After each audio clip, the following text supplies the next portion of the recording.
Good morning. Good morning. Your Welcome. Excellency. And then good morning to you, gentlemen. And then my own, my niece, Joyce. Your Excellency, I'm here this afternoon, together with my team, first to congratulate you and to commend you for your emphatic victory in the just ended general elections.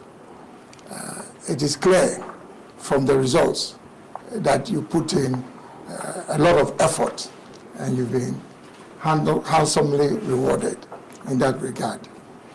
I'm sure many Ghanaians are not aware that although we belong to different political persuasions, that we've had very good fraternal relations for many years, based on mutual respect and shared common values, and indeed also our commitment to serve our nation in humility. I am aware that you've already had the opportunity and privilege of occupying the high office of President of our country, and so you are already keenly aware of the demands of this job. However, as a brother, maybe I should use this opportunity to offer a little bit of advice. The Movement for Change and the Alliance for Revolutionary Change, we campaigned on two fundamental themes. One is the establishment of a government of national unity, and the other one is the prosecution of a national development agenda based on the Great Transformational Plan. Now, in respect of the first, Your Excellency, I'm sure you're all aware that our country has been seriously divided for many years because of partisanship. And unfortunately, this is robbing all of us of the benefits of our democratic credentials, which we've nurtured over so many years. And I think this ought to change. Secondly, this whole winner takes all syndrome, which has been associated with partisanship, I think is also not helping our country, because we don't have the benefit of harvesting and mobilizing the collective talent of all Ghanaians.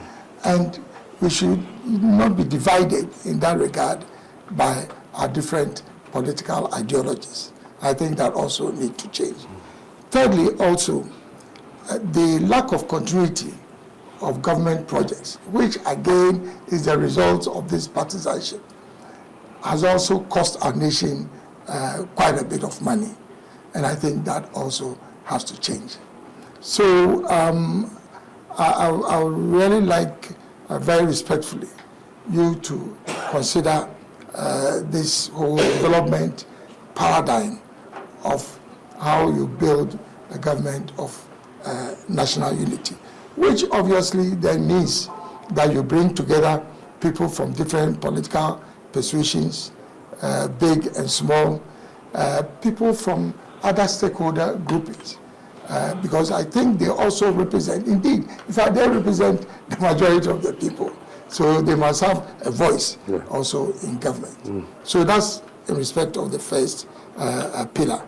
The second one is the Great Transformational Plan. Your Excellency, I know that during your first term in office, you had to go to the IMF for support. Now, there's a marginal increase or a stability that comes along with being on an IMF program. So ultimately, you'll find that the numbers will start looking good. It's obvious. That's part of the whole objective of a stabilization program. But then, at the end of the program, unless there's a program of transformation, then you are likely to slide back into instability, which is what takes you to the IMF in the first place. And so, with the Great Transformational Plan, I very respectfully like to recommend a number of priorities for your consideration, which is stabilizing the macroeconomy. I know that because of our manifesto promises, there's a lot of pressure. Everything is important, but I feel that it's the macroeconomy and the economy as a whole that basically must occupy your highest consideration. Aligned with this, also, I would say a prioritization of the productive sectors of our economy: industry, agriculture, and then tourism, because that speaks to the next most critical agenda for our nation, which is creating employment, particularly for the youth. Now, beyond this, also, I think, is the issue of corruption, which you've spoken about, and which robs us as a country of so much resources that we can channel into development. The next is constitutional reform. Constitutional reform that would enhance the quality of governance in our country. And I'm sure you're already aware of many of those areas that require reform. And last but not the least is the issue of Galamsey, which obviously is an existential threat. It's not just a question of those living in Galamsey communities. This is something that is going to affect all of us as Ghanaians. So, very respectfully, I think that these two development paradigms, I would recommend that you look at them quite seriously. And within the context of a government of national unity, we are prepared to provide all the support that is required for you to be able to implement both the agenda for transformation and also the government of national unity. Your Excellency, in conclusion, I think the greatest legacy you can leave for our country is to help build a peaceful, united, prosperous country which provides equal opportunity to all Ghanaians, irrespective of their political affiliation, ethnic or religious affiliation. We wish you very well together with your team. Thank you. And I think on that regard, I'd like to make a presentation of the great transformational plan to you. Yes. Thank you. Thank you. Welcome you, and to say how much I appreciate this visit, to physically express what you had already done by phone. We spoke on the phone and you extended your congratulations, but I think this follow-up with members of your team is significant, and we appreciate it very much. Like I said, the easy part is over, which is the campaign and the election. The difficult part now begins. And as our traditionally say, many heads are better than one. And you've properly analyzed the challenge of our democracy, and that is that we cannot harness all the human resource we have to be able to move the country in the direction that we want to go.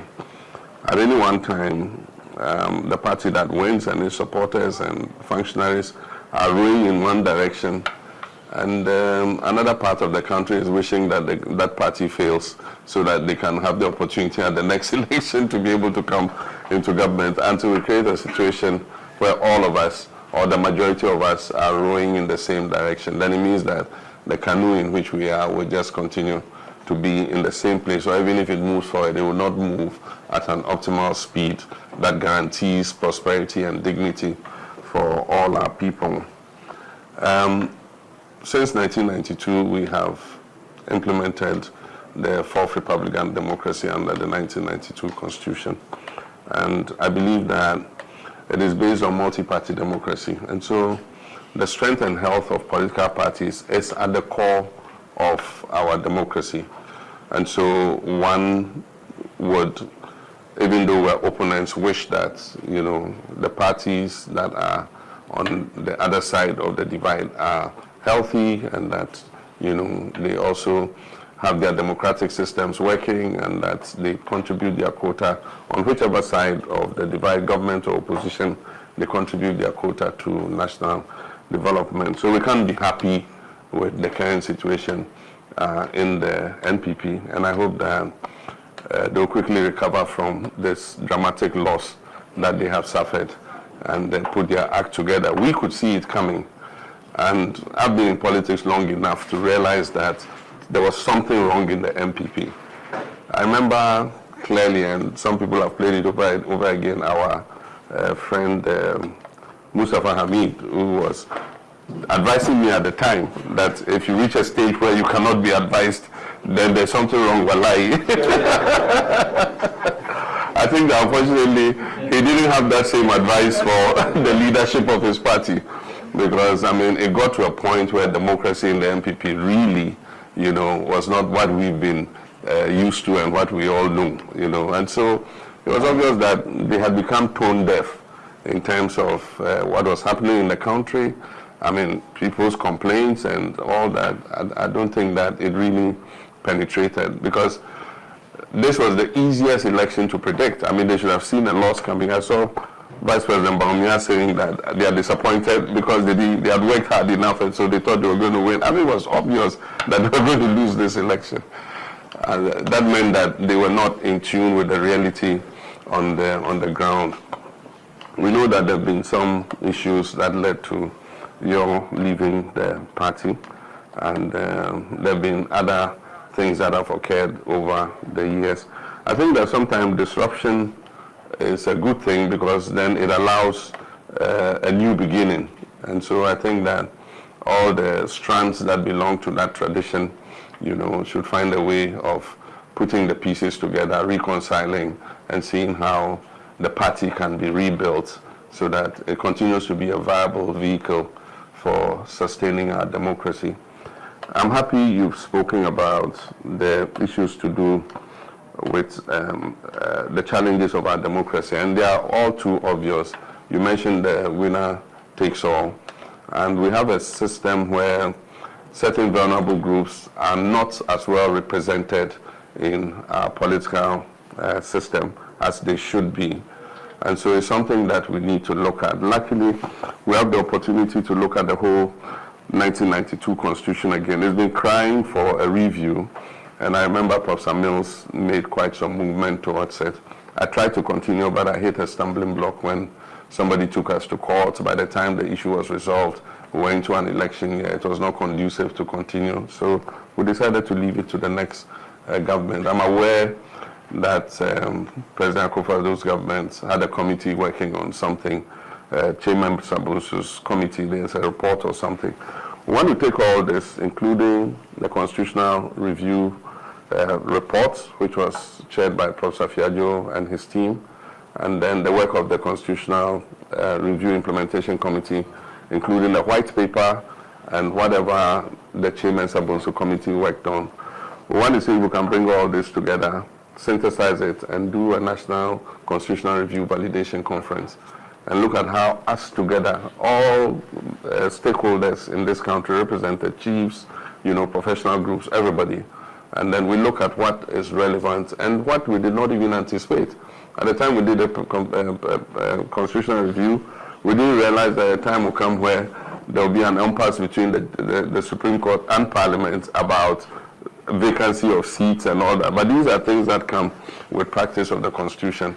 And so I believe that if we do this, then it will give us the opportunity to go even beyond and be able to do some amendments to the Constitution that would help take away this winner-takes-all thing.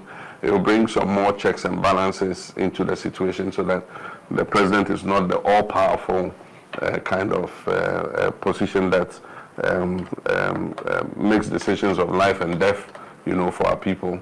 And that we'll be able to identify other things, including issues like the election of district chief executives, to make them more accountable to the people at the grassroots level.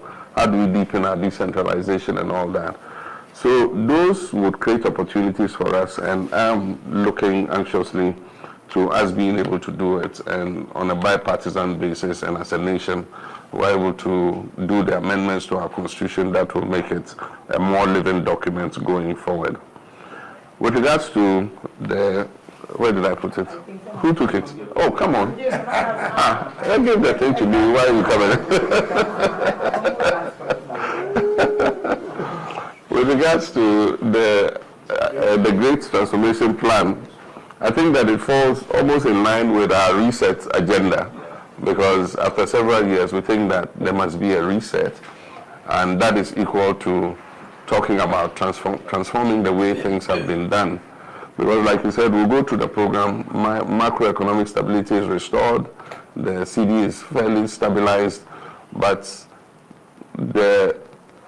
that is superficial. At the bottom of it is the transformations that we need to do in order that stability is sustainable.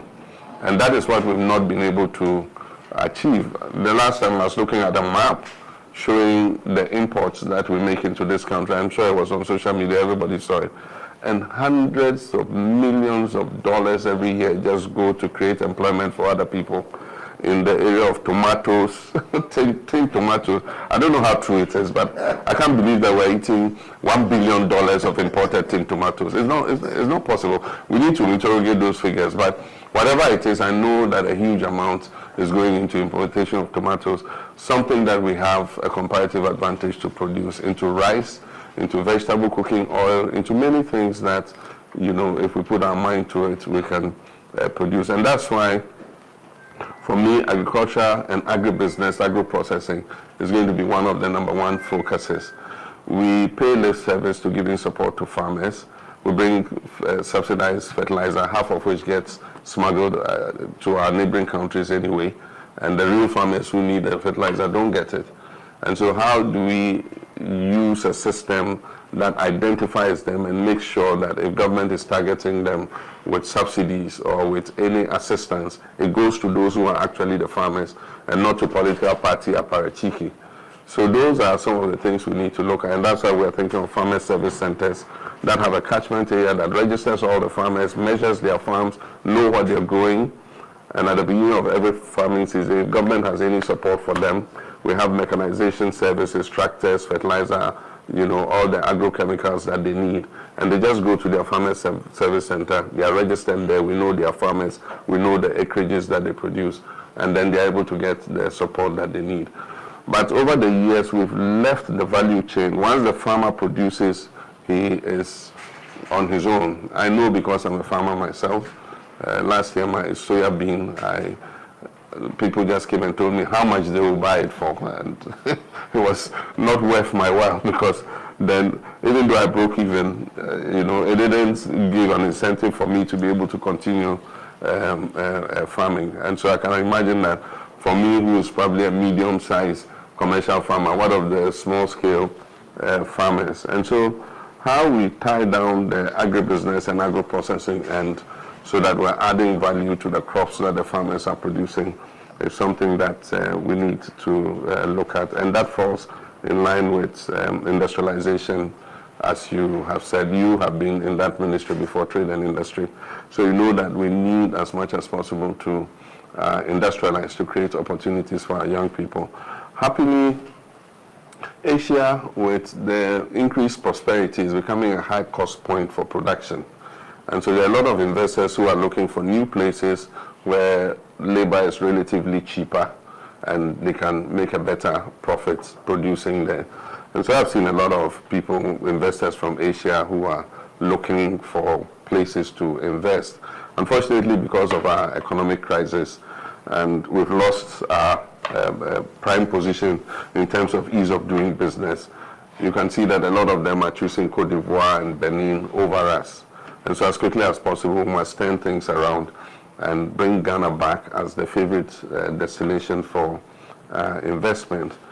When I was president, for 4 years continuous, we had an average of $3.2 billion investment every year coming into the country. Last year, we barely made $1 billion in foreign direct investment. And you cannot industrialize and turn your economy around with only domestic investment. You need FDI to come in. So how do we open the door so that foreign businesses come in and come and set up in an environment that is predictable? And so these are all things that I think we can look at. You talked about corruption, which is one of the major stumbling blocks and hindrances. In the last 8 years, it's actually gone haywire, gone through the roof. There's been no sanctions for people who indulge in corruption. And so it's kind of created a sense of impunity. And as I said the last time, this is our last opportunity to get things right. If we don't get a handle on it, our people are losing faith in our democratic institutions. And so we need to work to restore their faith and let them know that a democratic system is capable of doing the things that will ensure transparency, fairness, and create equal opportunity for all our people. And we're open to working together on all these issues. Unemployment, we know the issue of Galamsey is a hydra-headed problem, and it's been exacerbated by the fact that the non-tax revenue pillars of the economy have somehow declined under the last 8 years. Oil and gas is down by 32%. Cocoa is struggling, and that used to bring in excess of $2 billion every year into the economy. Currently, gold is the only pillar that is holding this country. You can talk about non-traditional exports, remittances, and other things, but these other two pillars are down, and so the amount of foreign exchange that one would have expected to come in is not coming in, and so we have a depreciating currency.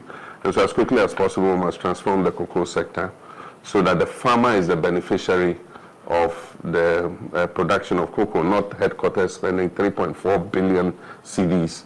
I wonder if they are growing the cocoa in the cocoa board headquarters. That money should be going to the farmers, because if the cocoa tree, the return the farmer gets on his cocoa crop is not worth his while, he won't invest in it. And you, those in the headquarters, are not the ones going to go and grow the crop. And so as quickly as possible, we need to reform that cocoa board. I mean, that huge state, humongous enterprise that is just feeding off the farmers must change. And I know that the World Bank and IMF and co want to work with us to see how we can reform the whole cocoa sector. How about the oil and gas industry? If I have to go around and hug all of them and bring them back and kiss them and tell them come and drill the oil and gas as quickly as possible, I'll do that, because oil is in transition. We know green energies are coming in. If you don't drill your oil and sell it as quickly as possible, you have what they call stranded assets. You have the oil, but nobody needs it. And so there's a time we should be giving them the red carpet to come and invest and pump out all that oil so that we can use it, to transform the lives of our people.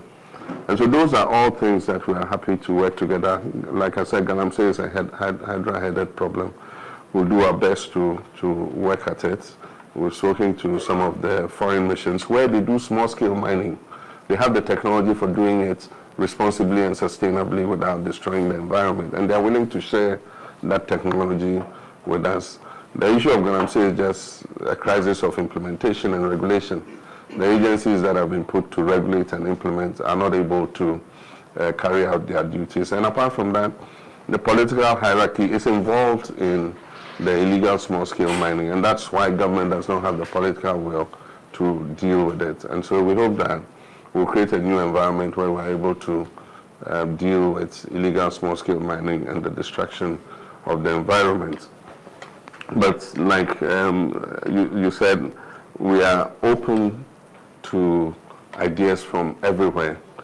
I've always been a person who believes that all the sense is not in my head, and as much as possible I try to learn from other people, and I know that a lot of thought went into this document. So we'll look at it, we'll borrow from it, we'll steal from it, we'll copy from it. Whatever is positive here, we're going to take and add to the research agenda, and you can be sure that we'll give you credit for whatever we've taken out of it. But I think our ideas are the same, and so we have an open door. As you said, you and I have known each other for a very long time, and your name is quite resounding in Ghanaian politics. You are a stalwart of Ghanaian politics. I don't think that your political career is over. I'm sure there's still a lot more you can contribute to your nation.